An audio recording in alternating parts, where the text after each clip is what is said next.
नमस्कार दोस्तों, स्वागत है आज की वीडियो सभी का। दोस्तों, आज हम आपके लिए अमावस्या और पूर्णिमा दो बहनों की कहानी लेकर आए हैं। तो आइए कहानी शुरू करते हैं। एक राज्य में एक राजा और एक रानी रहते थे, जिनकी 4 संतानें थीं, 2 लड़के और 2 लड़कियां। एक लड़की का नाम पूर्णिमा तथा दूसरी लड़की का नाम अमावस्या था। पूर्णिमा घर के कामों में निपुण थी और वह घर का पूरा काम करती थी और भगवान की पूजा भी करती थी। इसके अतिरिक्त वह गौ माता की सेवा किया करती थी और उसकी दूसरी बहन अमावस्या न घर का कोई काम करती थी और न ही भगवान की पूजा करती थी और वह गौ माता की भी सेवा नहीं करती थी। पूर्णिमा सर्वगुण संपन्न थी, फिर भी राजा और रानी अपने दोनों बेटों और पुत्री अमावस्या को ही प्यार करते थे। वह पूर्णिमा को प्रेम नहीं करते थे, उसके साथ भेदभाव करते थे।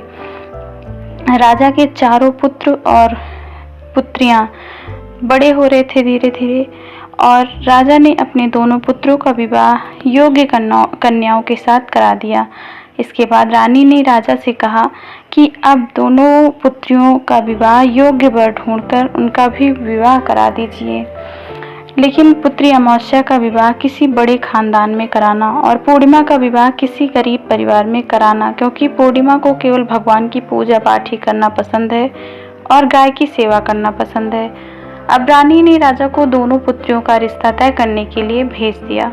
राजा ने अपने पड़ोसी राज्य में जाकर वहां के राजा के पुत्र अमावस्या से उसका रिश्ता तय कर दिया और वहीं पास के गांव में जाकर एक गरीब परिवार के लड़के से पुत्री पूर्णिमा का विवाह तय कर दिया। यह सारी बात जाकर राजा ने अपनी रानी को बताया, तो रानी यह सोचने लगी कि अब देखते हैं कि भगवान इसकी मदद कैसे करते हैं। यह बहुत ही पूजा पाठ करती है और भगवान में मगन रहती है। पूर्णिमा का भाई और उसकी भाभी पूर्णिमा से बहुत ही प्रेम करते थे, क्योंकि पूर्णिमा उनके घर के कामों में उनका साथ देती थी और कामों में उनका हाथ बटाती थी, और यही उनकी दूसरी बहन अमावस्या उन पर अपना रौब जमाती थी और उनकी कोई भी मदद नहीं करती थी। कुछ समय बीत जाने के बाद दोनों पुत्रियों का विवाह हो जाता है और राजा और रानी विवाह के बाद अपनी दोनों पुत्रियों को विदाई देते हैं। विदाई देते समय राजा और रानी पुत्री अमावस्या को बहुत सारा धन दौलत देकर विदा करते हैं और पूर्णिमा को कुछ भी नहीं देते हैं, उसे खाली हाथ ही विदा कर देते हैं। इसके बाद दोनों बहनें अपने अपने ससुराल चली जाती हैं। कुछ दिन बीत जाता है। एक दिन अमावस्या अपने घर पर शिव जी की कथा रखती है, जिसमें वह सभी गांव वालों को निमंत्रण देती है और अपनी बहन पूर्णिमा को नहीं बुलाती है। जब गांव की सभी औरतें अमावस्या के यहाँ जाती हैं, तो यहाँ सब दृश्य पूर्णिमा अपने घर के दरवाजे के बाहर बैठकर देख रही होती है। तब वहाँ से गुजर रही औरतें पूर्णिमा से कहती हैं कि तुम्हारी बहन के यहाँ शिवजी की कथा रखी है, क्या तुम नहीं चलोगी? पूर्णिमा ने कहा, मुझे निमंत्रण नहीं आया है, मैं नहीं जा सकती हूँ। सभी गांव की औरतों ने पूर्णिमा से कहा कि बुलाया नहीं आया तो क्या हुआ, भगवान शिव की कथा है, तुम हमारे साथ चलो। गांव की सभी औरतों की बात मानकर पूर्णिमा भी उनके साथ भगवान शिव की कथा में अमावस्या के घर चली गई। जब अमावस्या की नज़र पूर्णिमा पर पड़ती है तो वह कहती है कि तुम यहाँ कैसे चली आई, मैंने तो तुम्हें बुलाया नहीं था। खैर कोई बात नहीं, अब तुम आ ही गई हो तो चुपचाप बैठी रहना। और यह कहते हुए अमावस्या में पूर्णिमा की गरीबी का मजाक उड़ाया। पूर्णिमा की आंखों में आंसू आ गए और रोते रोते मन ही मन पूर्णिमा भगवान शिव जी से विनती करती है कि हे भगवान, क्या पूजा पाठ करना कोई गलत है? गौ माता की सेवा करना गलत है? आखिर मेरी गलती क्या है? आप मुझ पर अपनी कृपा दृष्टि कब बनाएंगे? पूर्णिमा बार बार भगवान शिव से यही कहती रहती। इतने में शिव कथा पूरी हो जाती है और अमावस्या भगवान का प्रसाद बांटने लगती है। वह सभी लोगों को प्रसाद देती है, लेकिन पूर्णिमा को वहाँ प्रसाद नहीं देती। पूर्णिमा बिना प्रसाद के ही अपने घर लौट जाती है। रास्ते में वह यहाँ सोचती है कि यदि बच्चे उससे कथा का प्रसाद मांगेंगे तो वह उन्हें क्या जवाब देगी। उसने सोचा था कि वह अपने मायके, अपने भाई और भौजाई के यहाँ जाएगी और वहाँ जाते हुए बच्चों के लिए कुछ लेकर आएगी। ऐसा सोचते हुए वहाँ अपने घर वापस लौट आई। घर वापस लौटकर आने के बाद वह अपने पति और बच्चों से कहती है कि वह अपने मायके जा रही है। पति ने कहा ठीक है, और कुछ समय के बाद पूर्णिमा अपने मायके के लिए रवाना हो गई। चलते चलते रास्ते में एक चबूतरा आया जिस पर तुलसी का पौधा लगा था। उस चौधरी पर एक बूढ़ी अम्मा बैठी थी। वहाँ कोई और नहीं, साक्षात तुलसी माँ थी। वह बूढ़ी माता ने पूर्णिमा से कहा, बिटिया तुम कौन हो और कहाँ जा रही हो? पूर्णिमा अपना परिचय देने के बाद बूढ़ी औरत पूर्णिमा से कहा कि यह तुलसी का पौधा सूख रहा है, इसमें थोड़ा सा पानी डाल दो और इस चबूतरे की सफाई कर दो, जिससे मुझे थोड़ी ठंडक मिलेगी। पूर्णिमा ने कहा कि ठीक है माँ, मैं तुलसी में पानी डाल देती हूँ और यहाँ की सफाई भी कर देती हूँ।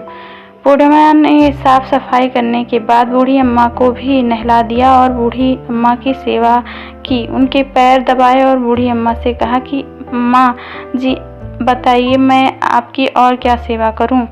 कोई काम है तो बता दीजिए, मैं कर दूंगी। बूढ़ी अम्मा ने कहा कि कुछ नहीं, अब तुम जाओ और वापस आते समय मुझसे मिलते हुए जाना। पूर्णिमा ने बूढ़ी अम्मा ने ऐसा कहकर उसे भेज दिया। वापस आते वक्त आपसे मिलते हुए जाऊंगी। कुछ समय आगे चलने के बाद एक शिव मंदिर आया।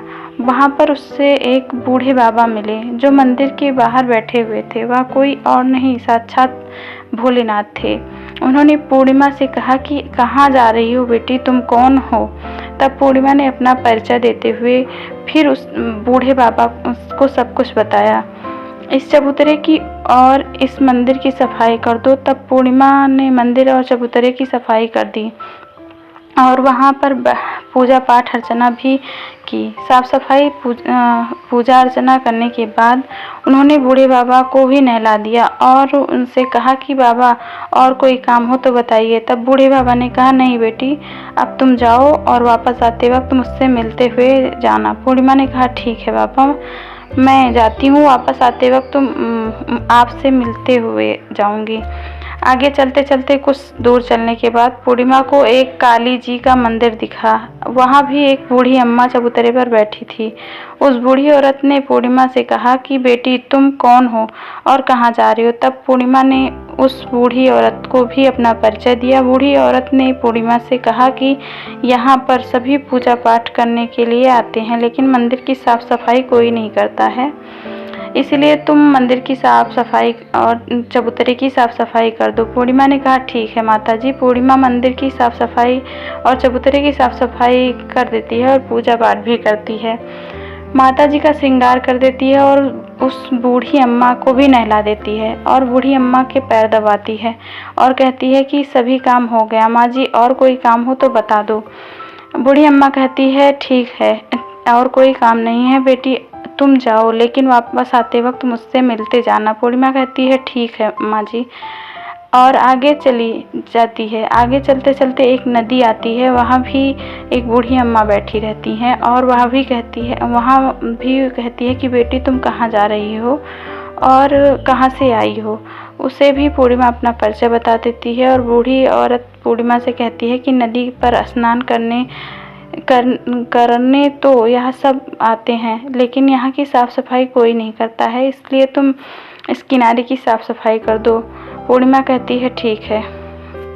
माँ जी वहाँ की साफ़ सफाई कर देती है और वह बूढ़ी अम्मा के पैर दबाती है और कहती है कि माँ जी और कोई काम हो तो बताइए। बूढ़ी औरत कहती है कुछ नहीं, और कोई काम नहीं है बेटी, तुम जाओ, लेकिन वापस आते वक्त तुम मुझसे मिलते हुए जाना। वह नाव में बैठकर नदी के दूसरे किनारे पहुंच जाती है और वहां अपने मायके के घर पहुंच जाती है। वहां पर पूर्णिमा के भाई और भौजाई उसे देखकर बहुत खुश हो जाते हैं और वो पूर्णिमा की बहुत खातिरदारी करते हैं, उससे बहुत सारी बातें करते हैं और कहते हैं कि बच्चों को भी साथ लाया होता, मैं लेकर आती तो बहुत अच्छा होता।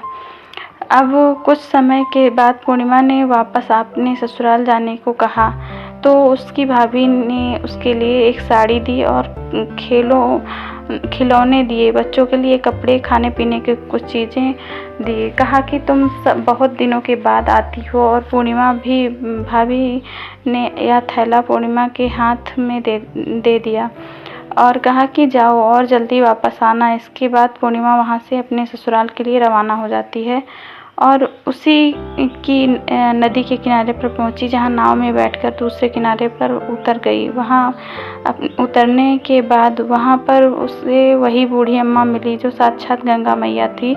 उस बूढ़ी अम्मा ने पूर्णिमा को एक थैला दिया और कहा कि इसे तुम अपने घर जाकर खोलना। अब पूर्णिमा के पास बहुत थैले हो गए। उन्हें लेकर पूर्णिमा वहाँ से रवाना हुई। आगे कुछ दूर चलने पर काली माँ का मंदिर आया। वहाँ पर काली माँ बूढ़ी माँ के रूप में विराजमान थी। उसने कहा कि आ गई बेटी पूर्णिमा। पूर्णिमा ने कहा कि हाँ माँ जी, मैं आ गई। तो काली माँ ने उसे एक थैला दिया और कहा तुम यह थैला अपने घर जाकर खोलना। तब पूर्णिमा के पास 3 थैले हो गए। तीनों थैलियों को लेकर पूर्णिमा आगे कुछ दूर पर चलने के बाद शिव मंदिर के पास जो बूढ़े बाबा बैठे थे, जो स्वयं शिव भगवान थे, उन्होंने भी पूर्णिमा को एक थैला दिया और कहा कि बेटी तुम इसे घर जाकर ही खोलना। पूर्णिमा ने कहा ठीक है। बाबा पूर्णिमा के पास 4 थैले हो गए। अब पूर्णिमा 4 थैले को लेकर कैसे ले जाती। उसने एक पुरानी साड़ी निकाली और सभी थैलों को एक गट्ठा बनाकर उसे बांध दिया और आगे को रवाना हो गई। वह कुछ दूर चलने के बाद वहाँ बूढ़ी औरत भी उसे एक थैला दी जो आगे माँ तुलसी के रूप में मिली थी।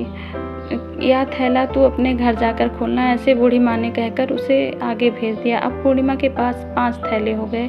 पूर्णिमा वहाँ से रवाना हुई, वापस अपने घर पहुँच गई। पूर्णिमा ने अपने थैलों को नीचे रखा और बच्चों को देखकर बहुत खुश हुई। सबसे पहले अपने मायके का थैला खोला। खोलने पर उसने देखा कि बच्चों के लिए अच्छे अच्छे कपड़े और खाने पीने की चीज़ें थीं। पूर्णिमा ने सभी बच्चों को दिया और बहुत खुश हुई।